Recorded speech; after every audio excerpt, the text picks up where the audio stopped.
Biomolecules से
इस बार भी आपका बायोमोलिक्यूल्स का शेड्यूल आया है, तीनों दिन जो हम पढ़ाएंगे आज, कल और आपका फ्राइडे को भी रहेगा। मतलब इस हफ्ते भी हम वही रिवीजन करेंगे पूरा चैप्टर्स। तो बायोमोलिक्यूल्स में जैसा कि आपने पढ़ा था कि आपके लिपिड होते हैं और कुछ हमने पढ़ाए थे न्यूक्लिक एसिड, प्रोटीन्स, एंजाइम्स वगैरह और बता देंगे इस बार। तो जैसे ग्लूकोज का स्ट्रक्चर आपका मालूम हुआ आपको, C6H12O6 होता है। अगर इसको केमिकली बनाना रहता है तो ये आपको क्या करता है,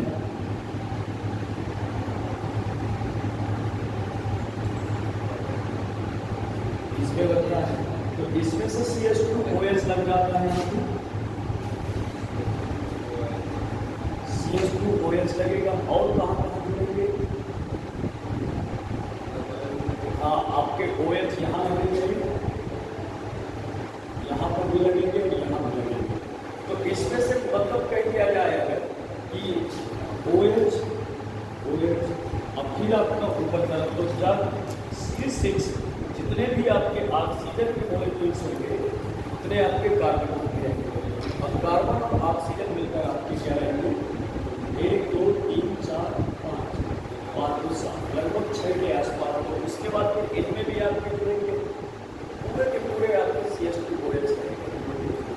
और जैसे कह दिया जाए राइबोज बताया था मैंने, राइबोज और डीऑक्सीराइबोज। तो डीऑक्सीराइबोज का भी स्ट्रक्चर बनवाया था।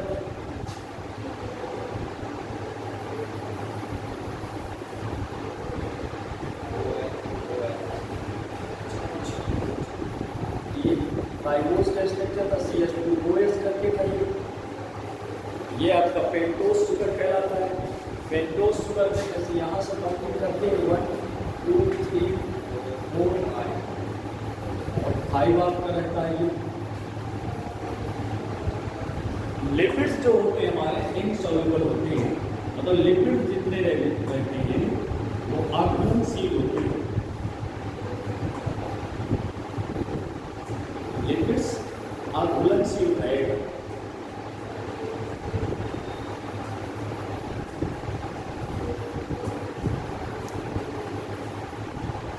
वैसे भी वसा तो हमारी कहाँ मिलती है पानी में, जब ऑयल जो रहता है तेल जिसे बोलते हो आप, पानी में घुल जाता है, नहीं घुलता है। तो ये हमारे अघुलनशील है जितने भी रहेंगे। तो ये पॉइंट नोट कर लीजिए आप, लिपिड्स अघुलनशील होते हैं।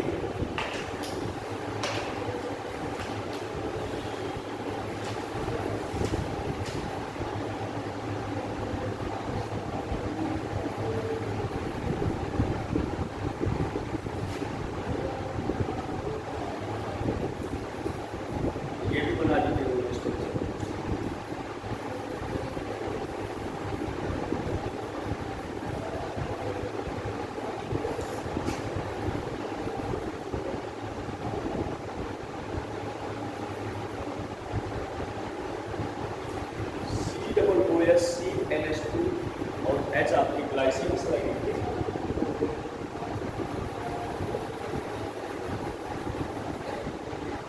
ये ग्लाइसिन है आपका। एक तरह का अमीनो एसिड है, और एलानीन अगर रहेगा इसमें से CH3 लग जाएगा, एलानीन में CH3 लग जाएगा,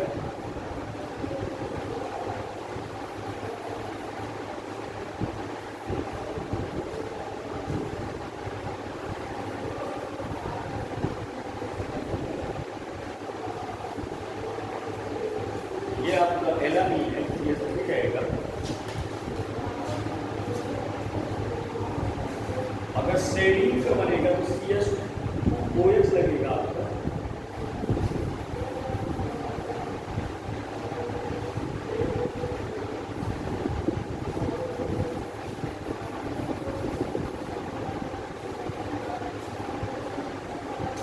तो सेरीन का स्ट्रक्चर है। ये जितने भी लिखे हुए हैं glucose, alanine, serine, glycine, amino acid जो होता है हमारा, अमीनो एसिड किससे मिलकर बने हैं? न्यूक्लियोटाइड से। अगर कोई पूछता है न्यूक्लियोटाइड क्या है, न्यूक्लियोटाइड आपको मैंने बताया था नाइट्रोजनी क्षार, फास्फोरिक एसिड और शुगर, इनसे मिलकर बना है। ये न्यूक्लियोटाइड अमीनो एसिड को बनाते हैं ट्रिपलेट कोडान में, जिन्हें आपने पढ़ा होगा जेनेटिक कोडान पढ़े होंगे। जैसे ट्रिपलेट कोडान कैसे रहते हैं, जैसे आपका आ गया UgCA होता है तो U फिनाइल एलानीन है, फिनाइल एलानीन या बायो केमिस्ट्री लिख रहा होगा आपको एक बार।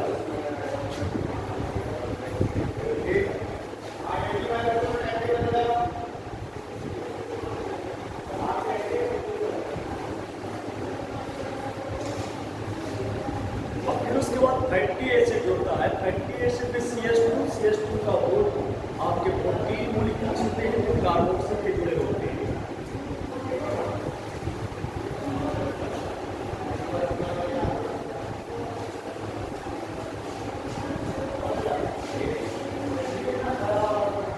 ये आपका फैटी एसिड है,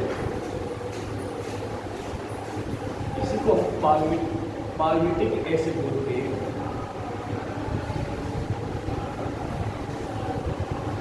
पाल्मिटिक एसिड कहते हैं। मैंने बता रहा था कि आपको जो न्यूक्लियोटाइड होता है, न्यूक्लियोटाइड आपके नाइट्रोजनी बेस और फास्फोरिक एसिड और शुगर से मिलकर बने होते हैं। ये नाइट्रोजनी बेस आपके तीनों किससे मिलकर बने होते हैं? फिर आपके क्या बनाते हैं? Amino acid. और अमीनो एसिड जो होते हैं हमारे शरीर के लिए जो आवश्यक अमीनो एसिड है वो 20 प्रकार के हैं, 20 जो हमारे शरीर में नहीं बनते हैं, बाहर से हमें लेने पड़ते हैं। वैसे तो कहा जाए अगर अमीनो एसिड 64 होते हैं, 64 में 61 जो रहते हैं प्रोटीन संश्लेषण में बनते हैं और 3 आपके स्टॉप कोडान होते हैं, ओकरे, अंबर, ओपल, ओकरे, अंबर, ओपल। तो ये 3 आपके जो रहते हैं ये स्टॉप कोडान होते हैं। अमीनो एसिड कुल कितने पाए जाते हैं? लगभग 200 से 300 अमीनो एसिड होते हैं, लेकिन 20 अमीनो एसिड जो होते हैं वो इसेंशियल अमीनो एसिड कहलाते हैं, आवश्यक अमीनो एसिड होते हैं। ये भी बहुत पूछा जाता है कि कितने प्रकार के अमीनो एसिड आवश्यक अमीनो एसिड होते हैं जो हमारे शरीर में नहीं बनते, बाहर से लिए जाते हैं, मतलब जो भी हम खा पी रहे होते हैं उसके द्वारा मिलते हैं।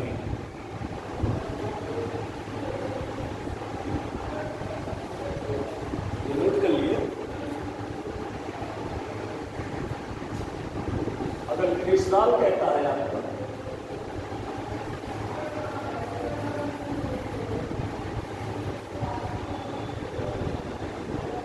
ये आपका ग्लिसरॉल का स्ट्रक्चर है CH2CH2OH।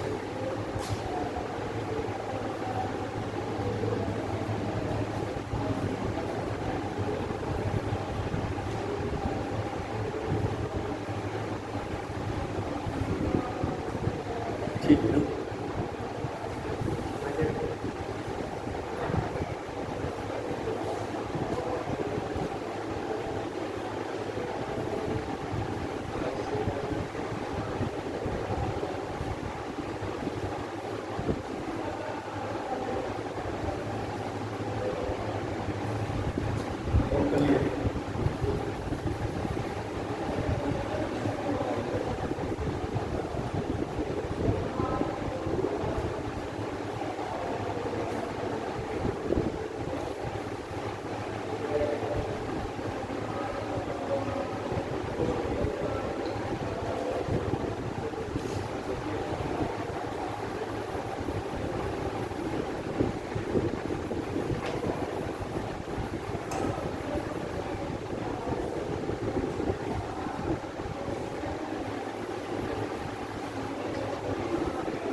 NH2 रहता है ना,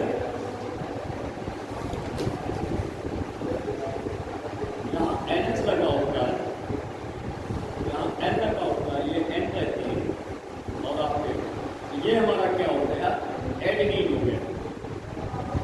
अगर इसी के साथ एडेनिन के साथ अगर शुगर लग जाती है, अगर डीऑक्सी राइबोसुगर लगती है तो आपका डीएनए हो जाएगा, एडेनोसिन हो जाएगा, एडेनोसिन। इसमें अगर कहाँ पे शुगर लगेगी आपकी,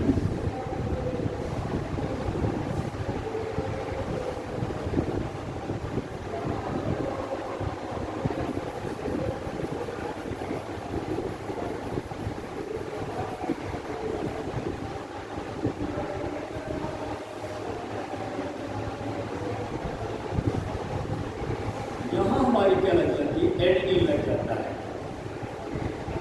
ये क्या कह रहा है हमारा, एडेनोसिन हो जाएगा, ये एडेनोसिन का स्ट्रक्चर हो जाएगा अगर इसके साथ शुगर लग जाती है फर्स्ट कार्बन पे।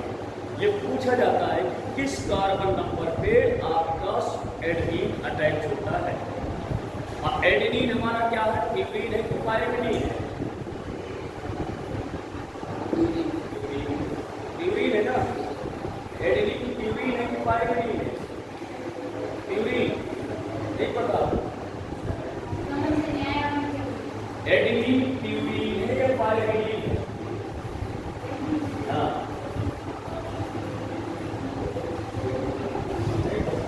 मैंने बताया था जब डीएनए पढ़ाया था कि डीएनए में जो नाइट्रोजन क्षार होते हैं, जैसे आपसे कह दिया जाए कि डीएनए की संरचना किससे मिलकर बनी होती है, तो इसमें से आपका क्या रहता है, नाइट्रोजनस क्षार होते हैं, क्या रहते हैं बेटा, नाइट्रोजनस क्षार होते हैं, एक तरह से नाइट्रोजनस बेस कहलाते हैं।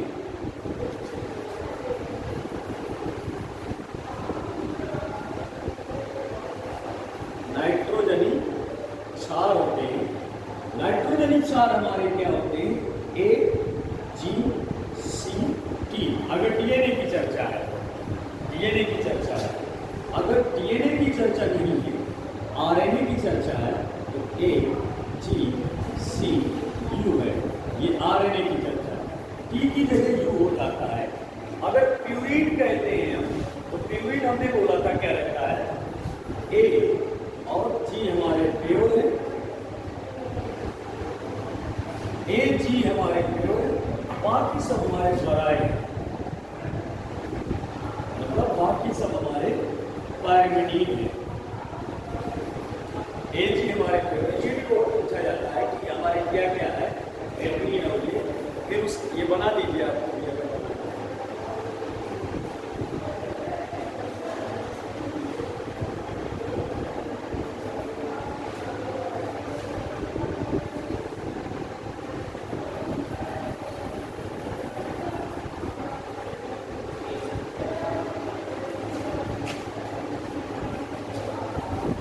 इसी से हमारा एडिनाइलिक एसिड बनता है, OH छोड़कर।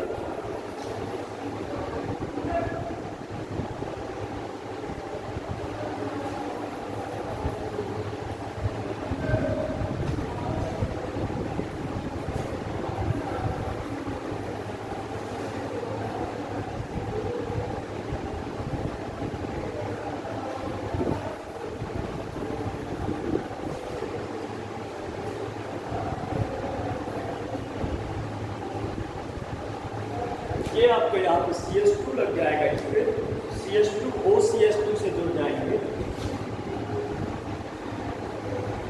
एडिनाइलिक एसिड हो जाएंगे,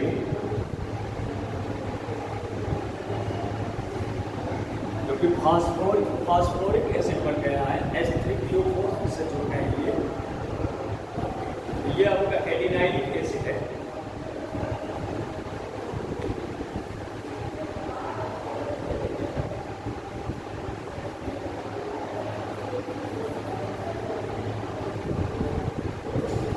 यूरेसिल भी आपका जुड़ता है NH और C के परमाणु से।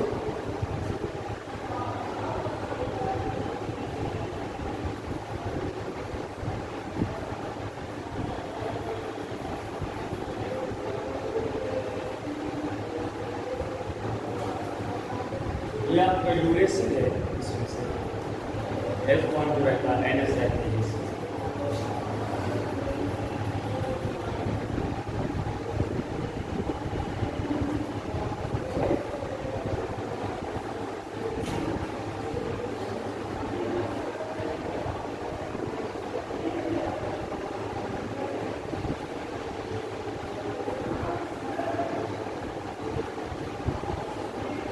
यूरेसिल जुड़ेगा तो यूरिडीन हो जाएगा,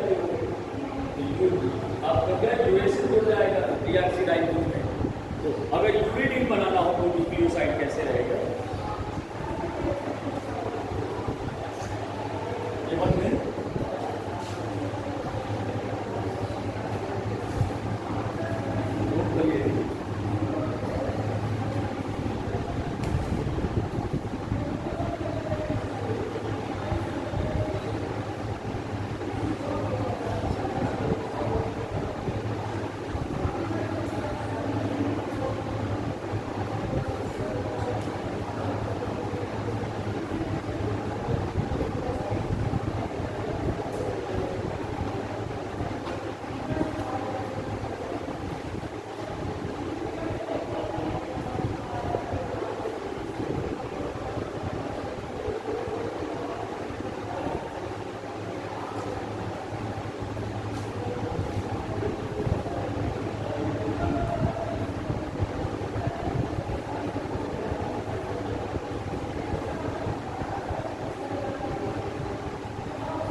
अगर मैं आपको यूरिडीन बनाना बताऊं तो यूरिडीन में आपके राइबोज में यूरेसिल लग जाएगा, जैसे अभी बताया था इसमें लगा हुआ है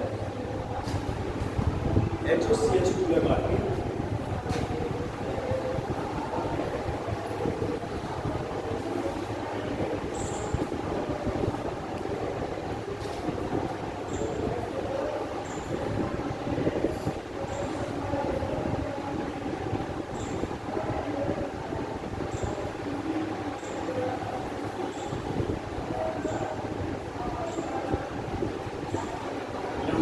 आपका अटैच हो जाएगा NH से, OH रहेगा तो NH2 ग्रुप अमीनो ग्रुप बन जाएगी, तो यूरेसिल बन गया और ये आपका CH2 OH हो जाएगा, तो ये क्या कहता है यूरिडीन हो गया, मतलब आपके न्यूक्लियोसाइड बन गया। जब तक इसमें फॉस्फेट नहीं लगेगा, देखो न्यूक्लियोसाइड क्या होते हैं, न्यूक्लियोटाइड और न्यूक्लियोसाइड दोनों में डिफरेंसेज है। सिर्फ देखिए अगर आपको ना मालूम हो डिफरेंसेज तो न्यूक्लियोटाइड में मैंने कहा था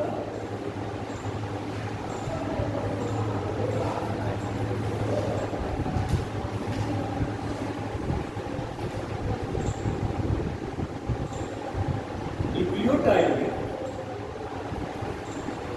नाइट्रोजनी क्षार होता है,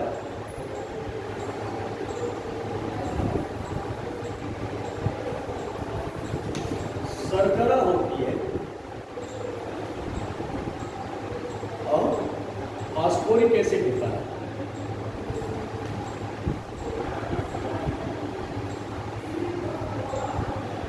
नाइट्रोजनी क्षार बेटा ये है आपके, नींद आ रहा है क्या, पानी पी लो भाई। नाइट्रोजनी क्षार आपका क्या है, ये यूरेसिल है,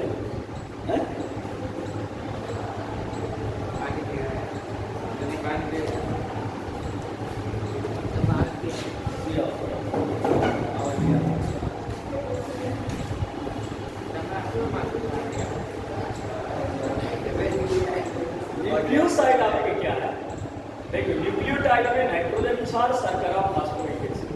अगर कोई कहता है न्यूक्लियोसाइड क्या है, तो इनको आपको सिर्फ क्या करना है, ये जैसे बना है, ये देखिए आपका एडिनाइलिक एसिड है, लेकिन फास्फेट ग्रुप आपका जुड़ गया है, तो ये आपकी न्यूक्लियोटाइड है। मतलब शर्करा के साथ कोई भी आपका नाइट्रोजन क्षार जुड़ेगा, शर्करा के साथ नाइट्रोजन क्षार जुड़ेगा, फिर फास्फेट ग्रुप जुड़ जाएगा, PO4। फास्फेट ग्रुप क्या होता है, PO4।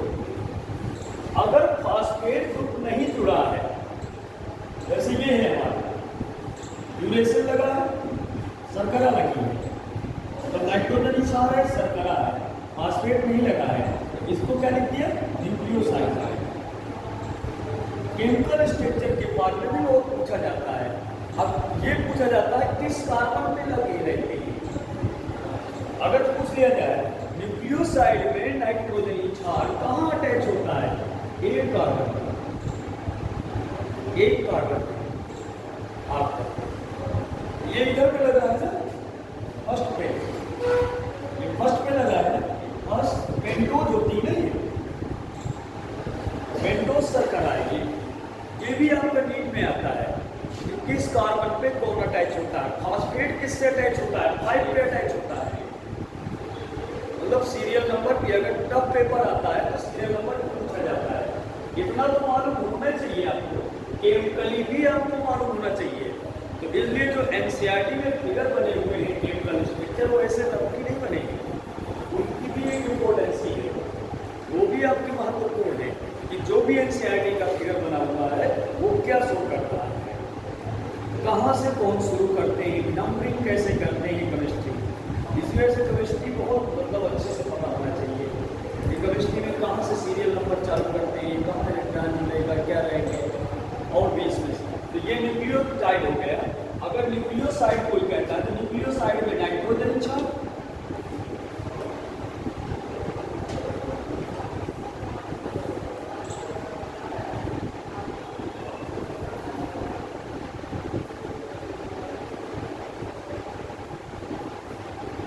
शर्करा लग जाता है। डीएनए आरएनए किसी की भी चर्चा हो, शर्करा पेंटोज शर्करा होती है, ये तो भूलिएगा नहीं, पेंटोज शर्करा क्यों होती है ये क्लियर हो।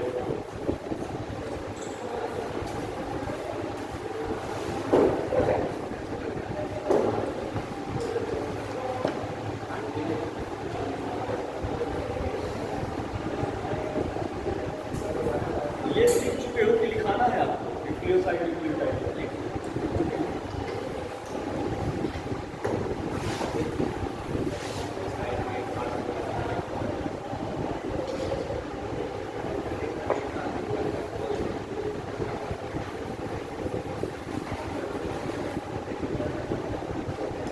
अब एक निकाल लीजिए प्राइमरी एंड सेकेंडरी मेटाबोलाइट्स, प्राथमिक और द्वितीयक उपापचयी पदार्थ। प्राइमरी और सेकेंडरी मेटाबोलाइट,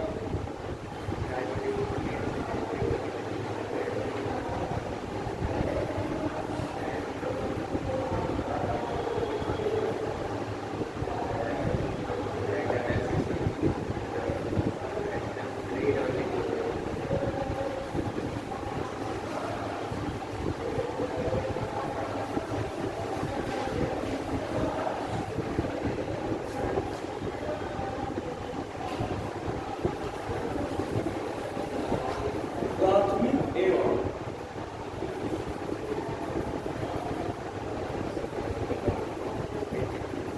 द्वितीयक उपापचयी पदार्थ।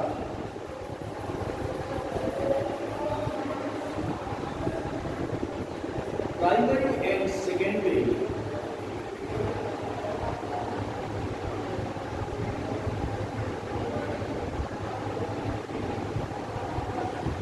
and secondary metabolites। अब देखिए ये क्या होते हैं, ये क्या होते हैं, जितने भी ये आपके पाए जाते हैं, जैसे आपसे कह दिया जाए कि एल्केलाइड मिलता है, जैसे आपको कह दिया जाता है कि धतूरा हमारा टॉक्सिक है, जहरीला जहरीला पौधा है। आपने कैसे बता दिया जहरीला है? किसी ने खाया होगा उसे, या यूज किया होगा उसे मेडिसिन में है? हाँ, या आप कह सकते हैं कि जो पदार्थ होता है कैलोट्रोपस प्रोसेरा, एस्क्लेपिएडेसी फैमिली रहती है, वो भी आपका एल्कोहाइड है, एल्केलॉइड है, उसको भी किसी ने यूज किया। या आपने चाय पी होगी, चाय और कॉफी, उसमें क्या रहता है? कैफीन रहता है। कैफीन आपका क्या है? एल्केलॉइड है। आपको मालूम, जैसे आपका मैंगो का कलर येलो हो जाता है एंथोसाइनिन की वजह से, लीफ में तो आपका क्या रहता है? ग्रीन कलर रहता है, लेकिन मैंगो में क्या रहता है? पहले ग्रीन है, बाद में येलो, रेड हो गया, या कोई और कलर। मैं बता दूं, जैसे कोई भी फ्रूट्स है, कोई भी फल है आपका, अलग अलग कलर में हो जाते हैं। या कुछ ऐसा फल आप खाते हैं, जैसे आप जामुन खाते हैं, जामुन आपके हाथ में काला काला हो जाता है। ये सब जो चीज़ें हैं, ये आपके प्राथमिक और द्वितीयक में कुछ अलग अलग डिवाइड की गई है कि कौन सा प्राथमिक है, कौन सा द्वितीयक है। इनके अलग अलग पदार्थ हैं जो इनसे डायरेक्ट रॉ मटेरियल के रूप में मिलते हैं। तो इसके बारे में थोड़ा सा लिख लीजिए, प्राथमिक और क्या है।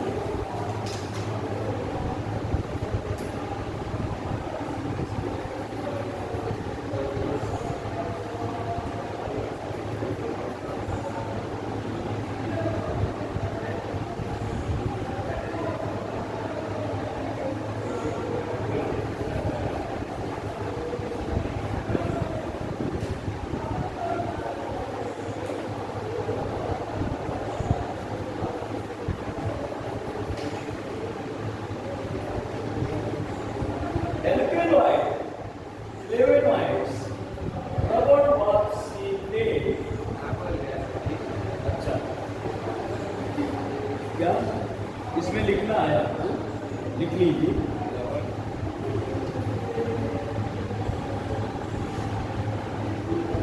एल्केलॉइड, एल्केलॉइड आप लिख लीजिए।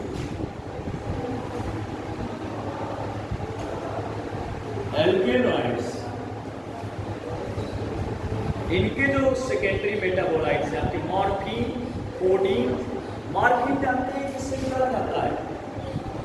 इसमें डैश लगा दीजिएगा, मॉर्फिन।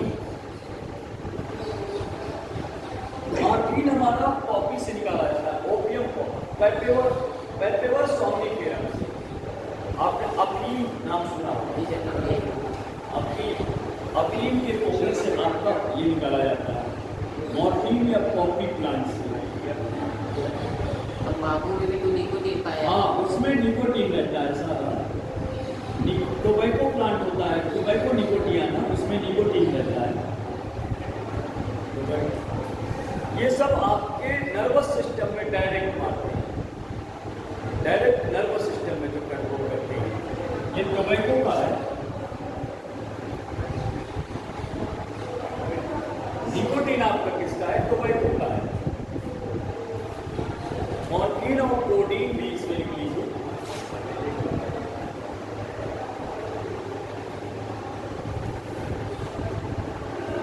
कोडीन शायद एपिएसी फैमिली से आता है।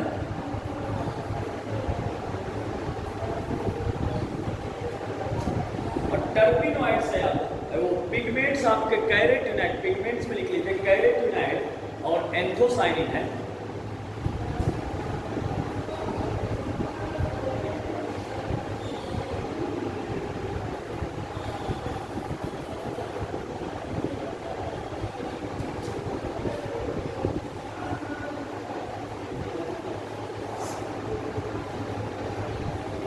एंथोसाइनिन है, कैरोटीनॉइड।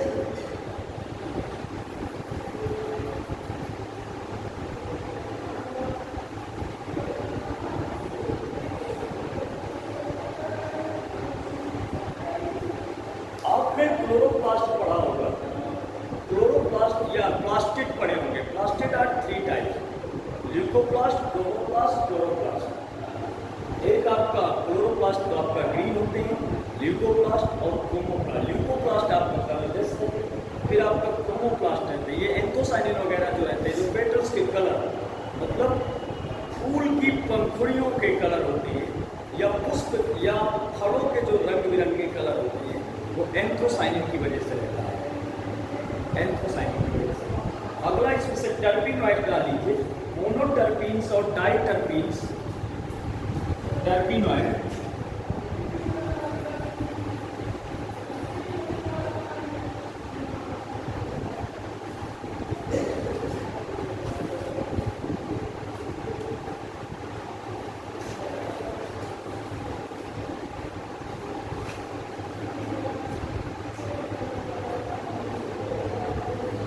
monoterpenes,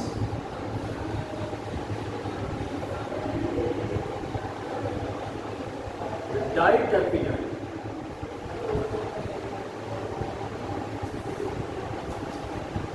टर्पिनॉइड होते हैं, ये भी टर्पीन्स से रहते हैं।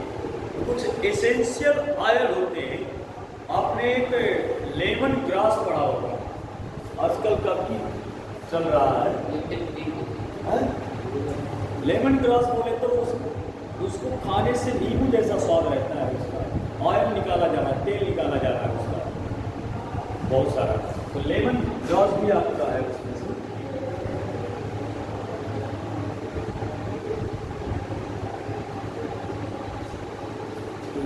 ऑयल के लिए यूज किया जाता है, वो एसेंशियल ऑयल। कुछ आपके टॉक्सिन्स हैं, टॉक्सिन्स में रिक्सिन और रेसिन लिख लीजिए। हाँ, एवरेज और रेसिन।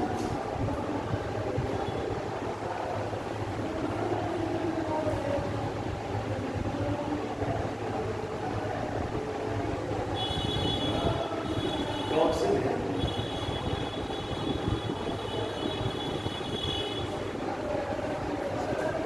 जैसे ड्रग्स हैं आपके, ड्रग्स तो कर्क्यूमा है आपके ड्रग्स में। कर्क्यूमा जानते हैं किससे निकाला जाता है? हल्दी से, कर्क्यूमिन। ये ड्रग्स में रहेंगे।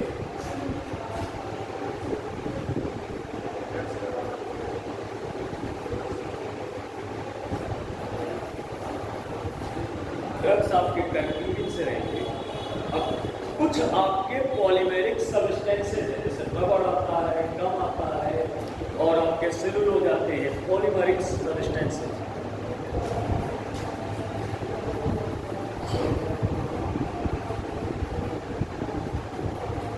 गांजे के पौधे को बोटेनिकल नेम जानते हैं?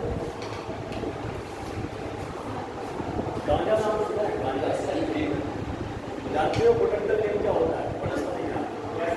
गांजे के पौधे का वनस्पति कैनाबिस सटाइवा, कैनाबियेसी, कैनाबिस सटाइवा।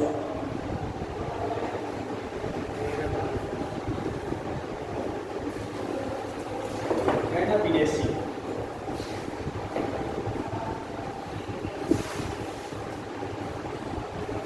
कुछ आपके पॉलीमेरिक सब्सटेंसेस हैं, रबड़ है जैसे, और आपके गम हैं, और आपके सेलुलोज है।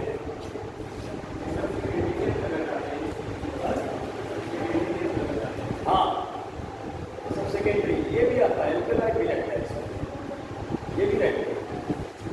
क्योंकि ये सब जितने भी हमारे नर्वस सिस्टम्स या कुछ यूज में जो रहते हैं, जो पॉलीमेरिक सब्सटेंस है।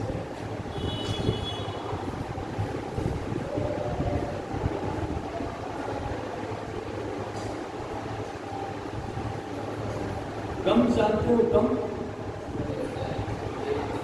ग्लू जो रहता है, चिपकाने के काम आता है ज्यादातर वो आपको। वैसे नेचुरली ग्लू जो आपका ब्लू कलर का एक डिब्बा आता है, उसमें रहता है रेड कलर का। ज्यादातर दफ्तरों में, स्कूलों में देखा होगा ब्लू कलर का इस तरह का है, वो नेचुरली उससे मिलकर आता है। ये तो आपका केमिकल वाला है आजकल, तो इसमें आ रहा है फेविकोल और ये सब आ रहे हैं प्लास्टिक के। और रबड़ आप जानते हो? रबड़ के प्लांट, रबड़ के मतलब जितने भी टायर वगैरह बनते हैं, या कुछ आपके प्लास्टिक के कुछ चीज़ें बन रही हैं फाइबर से, या कुछ और भी जो फ्लेक्सिबल होते हैं। हाँ, रबड़ के प्लांट होते हैं, लैटेक्स निकलता है। रबड़ के प्लांट कैसे होती है? साउथ इंडिया में ज़्यादातर रहता है, कर्नाटका और केरला में। तो कर्नाटका केरला में वो ऐसे प्लांट होते हैं आपके लंबे से खूब, तो उनमें से कट लगाया जाता है, एक तिकोना। हाँ, जैसे इसमें से तिकोना कट लगाया जाएगा, एक ढक्कन या कुछ बांध दिया जाएगा उसमें प्लास्टिक या इसका लोहे का, तो उसमें रस जैसा भर जाता है थोड़ा थोड़ा करके, वो फिर सब इकट्ठा कर लिया जाता है। एक उनका प्लेट जैसा होता है ऐसे ही 2x2 का, उसमें फैला दिया जाता है पतला पतला, वो सूख जाता है। फिर ऐसे जैसे अनोचा फैलाया जाए ऐसे सुखाया जाता है रबड़, वो कच्चा रबड़ है, फिर वो मार्केट में भेजा जाता है। जैसे आपका सुपारी रहता है, सुपारी का भी फल होता है, सुपारी का फल आप समझ लीजिए जैसे बहुत ही कच्चा फल वो निकाला जाता है, फिर उसको तोड़ा जाता है, तोड़ के फिर भीतर सुपारी फल निकलती है, तोड़ के, मतलब वो ऐसे ऐसे रहता है पूरा सा, इतना छोटा सा फल होता है सुपारी का, हाँ राउंड शेप का। उसी तरह आपका बादाम का रहता है, बादाम का भी रहता है, ये सब साउथ इंडिया में है, साउथ इंडिया में वो कच्चा बादाम, वो तो उसके लिए उसमें हुआ है, वो क्या नाम है उसका, मूंगफली है, बंगाल में उसको बादाम बोलते हैं, देसी लोगों का बादाम क्या है, मूंगफली है। हाँ वो तो मूंगफली को बोलते हैं, वो नाम है ऐसे आया है, मूंगफली को बोलते हैं उसको, ट्रेडिशनल है बोला जाता है। मैं आपको बता रहा हूँ ज़्यादातर साउथ इंडिया में रहता है ये सब बोलते हैं। मूंगफली तो आपके यहाँ पर यूपी में और आपके एरिया में हो जाते हैं, शायद आपके एरिया में बोया जाता है, तो होता है ना। तो रबड़ हो गया, गम्स हो गए, अब कुछ एक आपका सेलुलोज भी लिख लीजिए,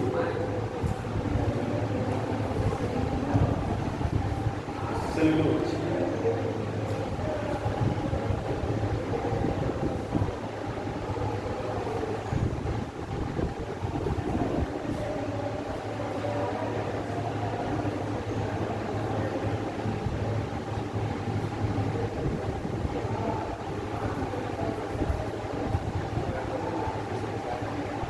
तो लिख लीजिए प्राथमिक उपापचय,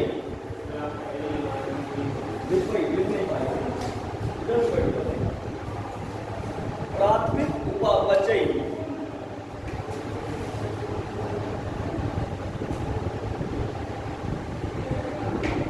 एल्केलॉइड्स,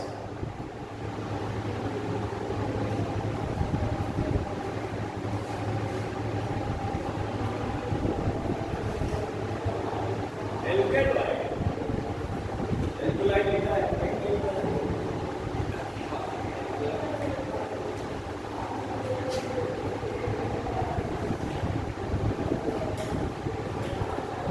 फ्लेवोनॉइड्स,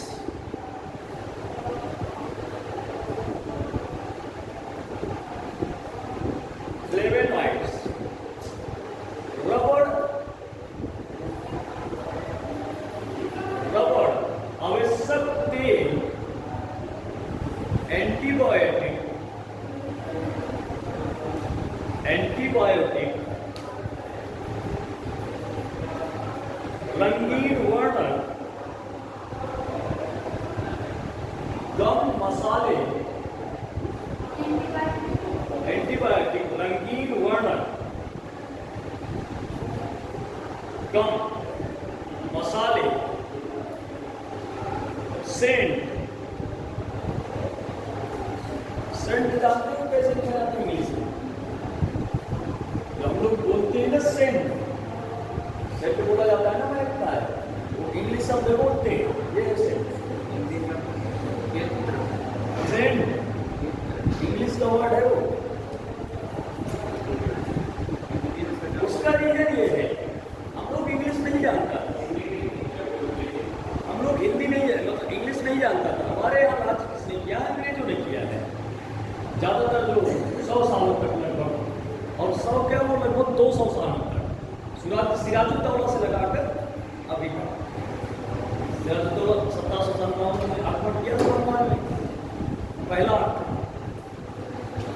कंफ्यूजन में पूछा जाता है पहला अंग्रेज का राज्य कौन अधीन हुआ था, बंगाल, सिराजुद्दौला वहाँ का राजा था, उन्होंने 200 सालों तक जो सभ्यता का प्रभाव पड़ा है वो ज़्यादातर इंडियन इंग्लिश सीख गए हैं, जो इंग्लिश जैसे सेल तन्माय होता है वैसे, लेकिन होता सेल भी, ये सेंट होता है, सेंट नहीं होता है, तो सेंट लिख गया, और क्या लिखा उसमें से, स्पाइसेस, मसाले, ये सब आपके क्या है प्राथमिक उपापचय, प्राइमरी आपके मेटाबोलाइट्स हैं। अब लिख लीजिए दूसरा, द्वितीय मेटाबोलाइट्स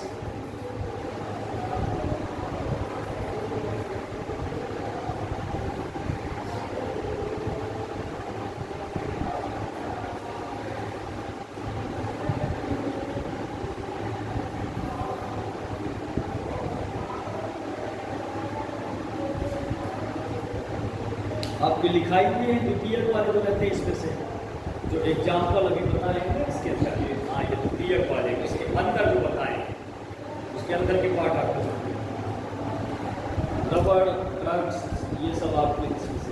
और ज़्यादातर ये प्राथमिक और द्वितीयक आपके क्या है, मानव के लिए उपयोगी है, ह्यूमन वेलफेयर में मानव के लिए। अगला है निकालिए बायो माइक्रो मोलिक्यूल्स, जैव बृहद अणु।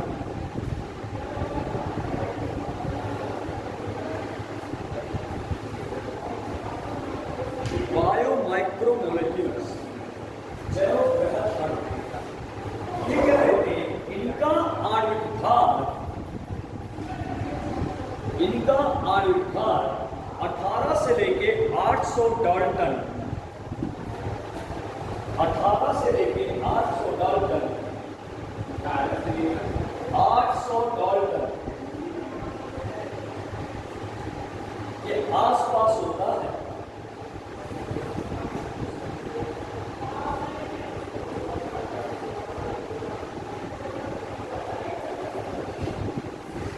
अम्ल आबिले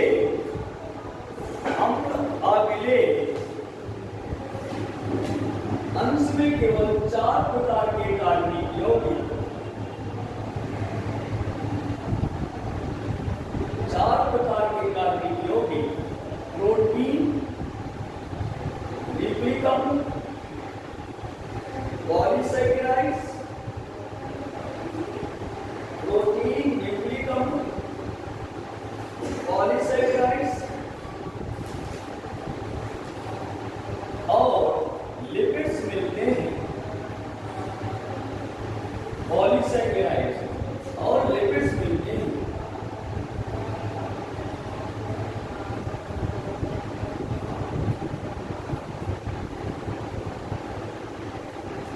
अगर कह दिया जाए कि मनुष्य में सबसे ज्यादा क्या पाया जाता है,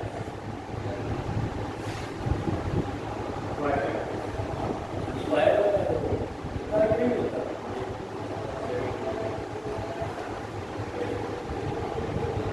प्रोटीन की मात्रा कितनी है, 10 से 15।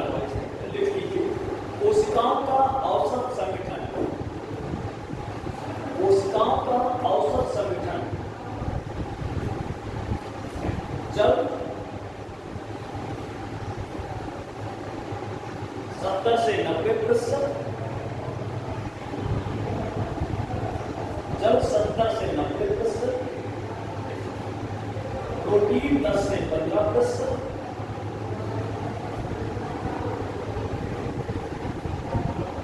प्रोटीन 10 से 15%,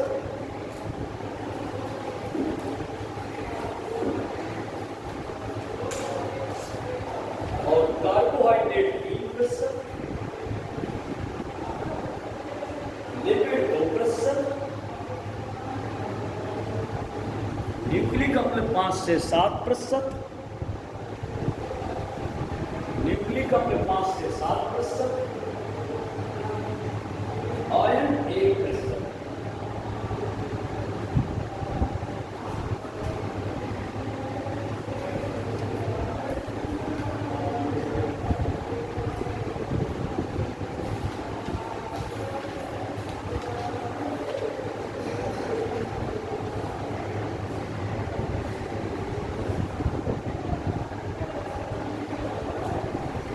अब अगला आता है कुछ प्रोटीन और उनके कार्य।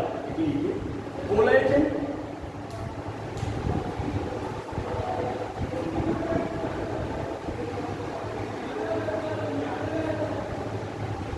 कोलेजन आप लिख लीजिए इंटरसेलुलर ग्राउंड सबस्टेंस बनाते हैं।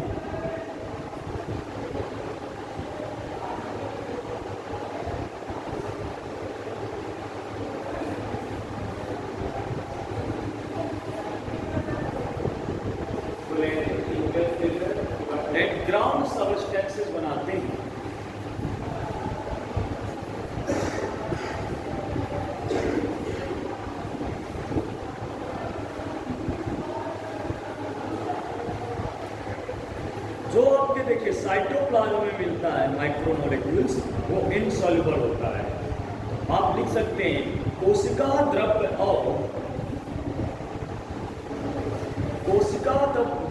और कोशिकांग में पाए जाने वाले बृहद जैव अणु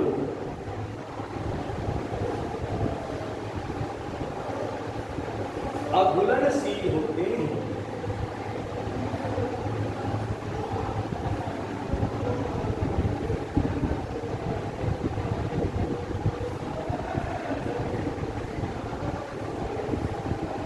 अच्छा, अगर कोई कहते कि ये क्या होता है, माइक्रोमोलेक्यूल्स और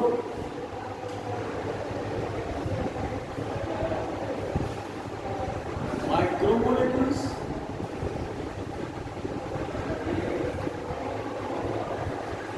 माइक्रोमोलेक्यूल्स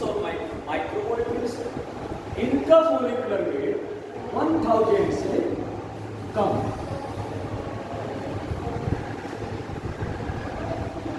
मोलिकुलर वेट 1000 से कम। ये मतलब डाल्टन है। अब इनका मोलिकुलर वेट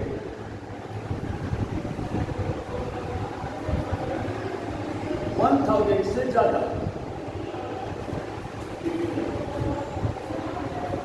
वो आपके क्या कहलाते हैं, लघु जैव अणु, और ये आपके बृहद जैव अणु, दोनों पूछे जाते हैं। लिख सकते हैं इनके बारे में। डाल्टन आप जानते होंगे, क्या है डाल्टन? हाँ, लेकिन क्या निकाला? इकाई है ना, कह की इकाई है। आणविक भार की इकाई है मोलिकुलर वेट, एक तरह से। नहीं पढ़ा है 9th 10th 11th को, डाल्टन में वेट नहीं बताया आणविक भार क्या है, इसलिए तो कहता हूँ एनसीईआरटी पढ़ा करो।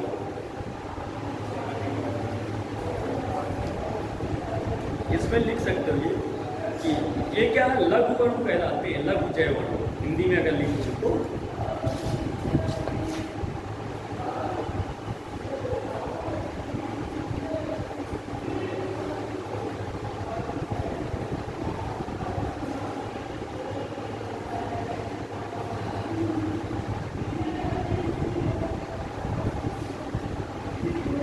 आज हमने लगभग ये मेटाबोलाइट्स और लिखी है।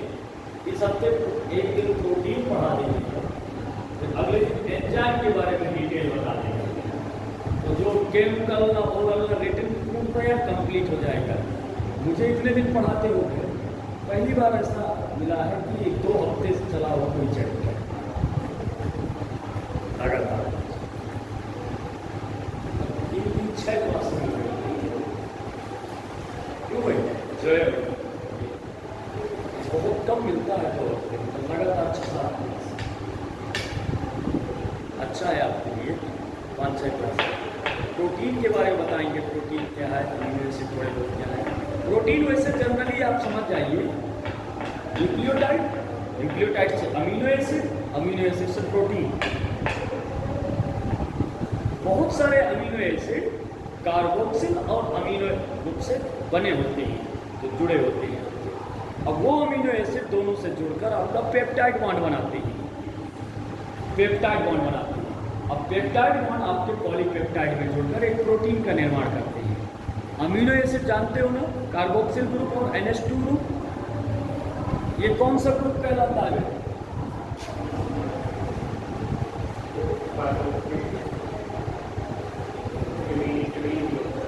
अमीनो ग्रुप कहलाता है। ये दोनों आपके अमीनो एसिड में मिलते हैं। जैसा वो आपका सही था बेटा, कार्बोनेल जो मैंने बताया था, मैंने चेक किया वो आपके गूगल साइकिल पर मैंने चेक किया है, कार्बोनेल ही से यहाँ तक कि डिस्कस किया था केमिस्ट्री की। हाँ, केमिस्ट्री के टीचर से भी हमने डिस्कस किया था, कह रहे थे